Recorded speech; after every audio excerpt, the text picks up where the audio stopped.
دعوة هي دعوة سلفية لدعوة ودعوة مباركة. هل هما شيء واحد أو شيئان؟ je, nafsi na roho ni kitu kimoja au ni vitu viwili tofauti? Akatoa maelezo akafika kusema wal adhharu annahuma shay'un wahid. Kauli iliyo adhhar ni kwamba roho na nafsi ni kitu kimoja. Na al-Imam Abu Hayyan al-Andalusi katika tafsiri yake al-Bahr al-Muhit naye anasema alladhi yadullu alayhi al-hadith wal-lugha, lile ambalo linafahamisha juu yake hadithi na lugha, anna an-nafsa war-ruha mutaradifan, kwamba neno nafsi na neno roho ni maneno mawili yanayofanana kimaana. Wa anna firaqa dhalika min al-jasadi huwa al-maut, na kwamba kufarikiana kitu hicho na mwili ndio kifo. Haya katika tafsiri yake al-Imam Abu Hayyan. Na Ibn al-Qayyim rahimahullah ta'ala katika kitabu chake Ruh asema al-anfusu hahuna hiya al-arwah qat'an. Neno al-anfus hapa ni roho kwa kukata kabisa.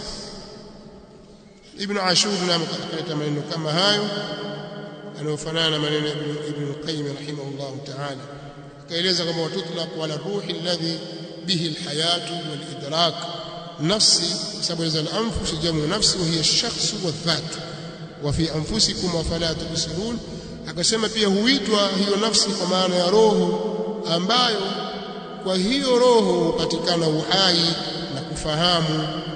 Na maana ya at-tawaffi yataallaqu bil-anfus ala kila al-itlaqayn, wal maana yatawaffa an-nasa alladhina yamutun, atawafisha atawaua watu ambao watakufa. Fa innal ladhi yusafu bil maut huwa dhatu, ambacho husifiwa kwa kufa kwa mauti ni dhati la roho. Ile dhati ndio inayokufa na sio roho. Roho haifi. Wa inna tawaffiha salbul arwahi anha, na kuvifisha hivyo viwiliwili ni kuvitoa roho. Kinachokufa ni kiwiliwili au dhati ya mtu, roho haifi. Kwa hapa anasema muradi wa al-anfus maana yake ni adhati. Kwa hiyo roho anazitoa kwenye viwiliwili. Wallati lam tamut fi manamiha, na zile ambazo hazikufa katika usingizi wake pia anazifisha Allah. Anazifisha nafsi wakati wa kumalizika muda wake, pia anazifisha nafsi ambazo hazikufa katika usingizi wake. Allahu yatawaffa al-anfus, sibadilisha. Allah anazifisha nafsi wakati unapotimia muda wake, muda wa kifo chake. Hina mautiha, wakati unapotimia muda wa kifo chake. Wallati lam tamut fi manamiha, na zile ambazo hazikufa katika usingizi wake pia anazifisha Allah, kwa sababu Allah huwa nafsi inapokuwa imelala. Kwanza kuna al-mautu, kifo kile as-sughra wal-kubra. Kulala ni ile usingizi, kuna kulala na kifo kidogo, sawa, na kifo ni kulala kukubwa, ndio kifo. Kwa kuna sasa wakati wa kulala nafsi inaweza kuua, kwa sababu roho inatoka. Sasa Allah anaichukua huko, na katika fadhila zake Allah jalla wa ala, anayekufa usingizini hapatwi na sakaratul mauti. Roho yaondoka huko, yachukuliwa huko, kifika pale mwili uko baridi. Roho itakapochukuliwa usingizini hakuna sakaratul mauti, ishakwenda zake, haikurudi tu, kwa sababu kashakufa alikuwa. Hivi ndio wanavyoeleza baadhi ya ahli ilmi.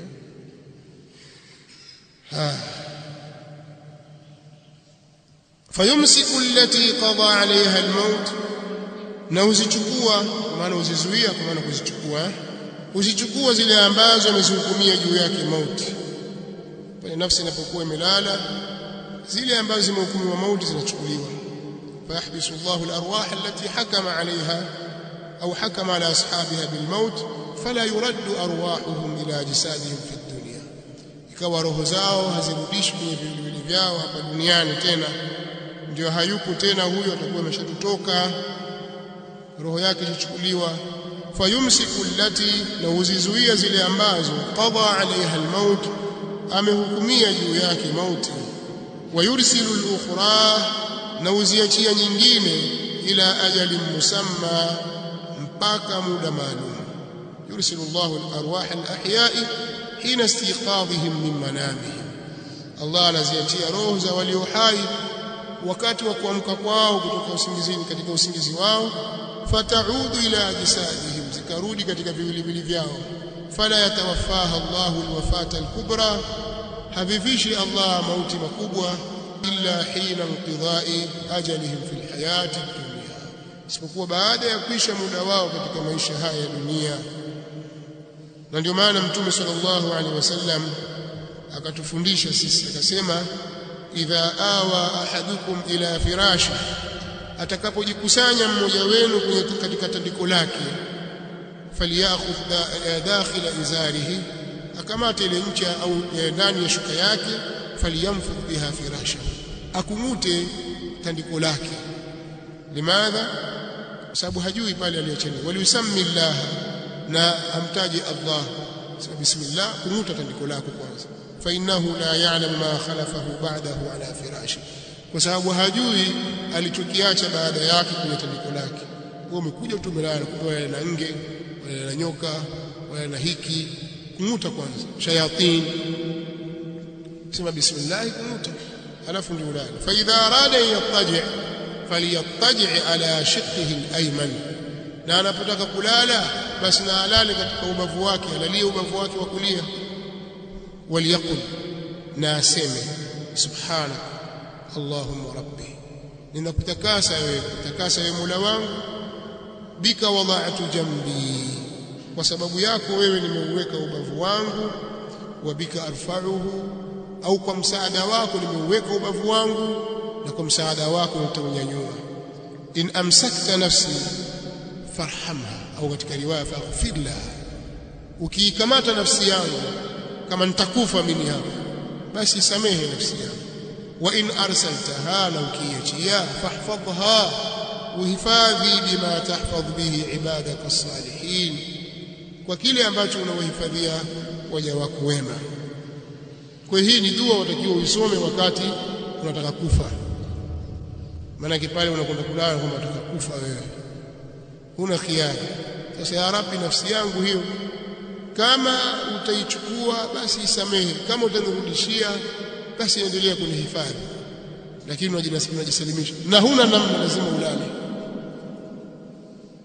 Na sasa mimi bwana waogopa kufa, mimi silali, ukawasha moto huku na huku, ukaweka mbwa pale kulia, haitasaidia chochote, utakufa tu. Sawa.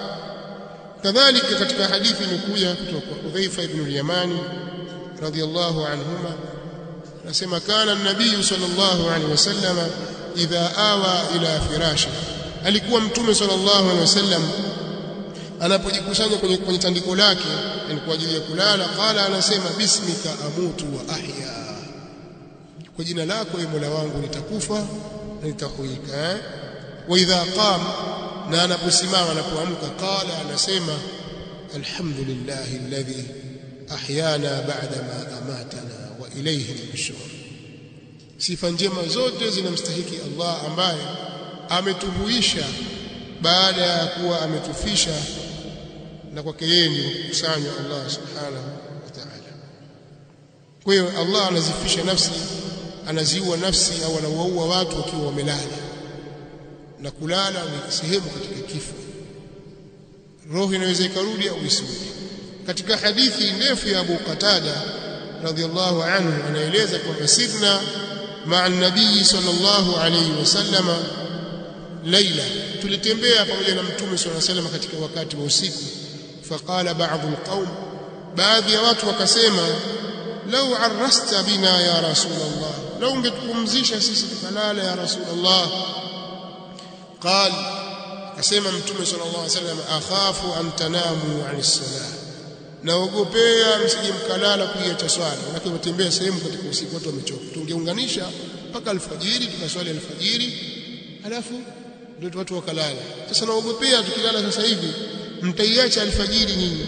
Qala Bilal radhiyallahu anhu ana uqidhukum, akasema Bilal radhiyallahu anhu mimi nitawaamsha. Wakaja wakalala. Wa asnada Bilal dhahrahu ila rahilatihi, Bilal akauegemeza mgongo wake kwenye mnyama wake, akamlalia mnyama wake hivi. Faghalabatuhu ainahu fanam, macho yake yakazidiwa na usingizi akalala. Fastayqadha an-nabiy sallallahu alayhi wasallam wa qad tala'a hajibu ash-shams, akaamka mtume sallallahu alayhi wasallam na hali yakuwa kimeshachomoza kile kijiunyusi cha jua lishatoka kidogo. Mtume sallallahu alayhi wasallam ndio akawa ameshaamka, akawa ameamka. Faqala ya Bilal aina ma qult, Mtume sallallahu alayhi wasallam akamwambia Bilal, Bilal niko wapi ulilisema? Nilisema tatuamsha. Haya, mwenyewe bado umelala.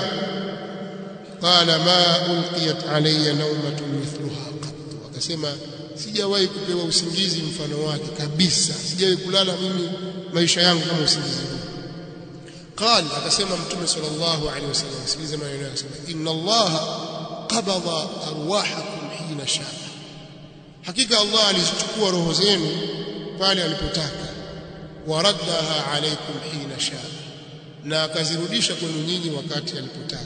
Ya Bilal qum faadhin bin-nas bis-salah, ewe Bilal simama uadhinie watu kwa ajili ya swala. Fatawadda, akatawadha. Falamma irtafa'at ash-shamsu wa biyaddat qama fasalla, akasimama Bilal na Mtume sallallahu alayhi wasallam akatawadha. Ile watu kutawadha kwenda huku na kwenda kidhi haja kutawadha mpaka kuja kumaliza jua lishapanda, kumshakuwa kweupe, wakaswali alfajiri wakiwa wao wamechelewa. Lakini ushahidi ni inna Allaha qabada arwahakum hina shaa wa raddaha hina shaa. والحديث أخرجه البخاري في صحيح، حديث نمبر 595 katika sahihi yake. إن في ذلك لآيات لقوم يتفكرون، hakika mna katika hayo ya kufishwa nafsi wakati wa kumalizika muda wake, au kufishwa nafsi wakati wa kulala na nyakati nyinginezo. Mna katika hayo alama nyingi kwa watu wanaotafakari. Kikao ukitafakari utaona kuna mambo mengi sana. Utaona mauti au kifo ni siri kubwa sana ya Allah, ameificha. Mpaka wengine, kwa nini amekuwa mauti jamani? Sasa mtalipwaje? Utaingiaje peponi? Si mpaka watu wafe? Kwa hiyo haiwezekani, lazima kifo kiwepo ili tukalipwe kwa yale tuliyoyatenda, tukalipwe kutokana na yale tuliyoyatenda. Tutalipwaje sasa? Lazima watu wafe. Kitu cha msingi, yani wewe hakuna dawa utakayoweza kula ikukinge na kifo, na sote tunajua hivyo. Na kama vitatokea vidonge hivyo kwamba kuna vidonge au kuna chanjo labda ya sindano, ukidungwa hiyo ufi,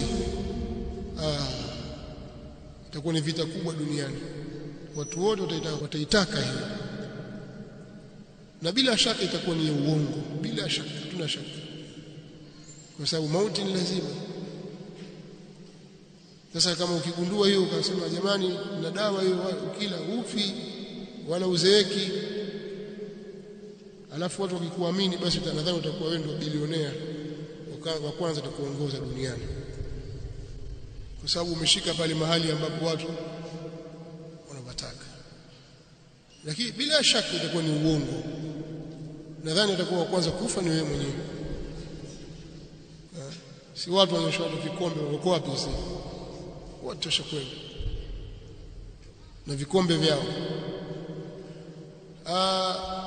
Nataka kusema kwamba hakuna namna kwamba utaifanya kwamba mimi nitakula dawa hii, nitafanya hivi, nitaifa utaratibu wa kulala, wa kuamka, mazoezi, chakula, kwamba eti hivyo vitakufanya usife.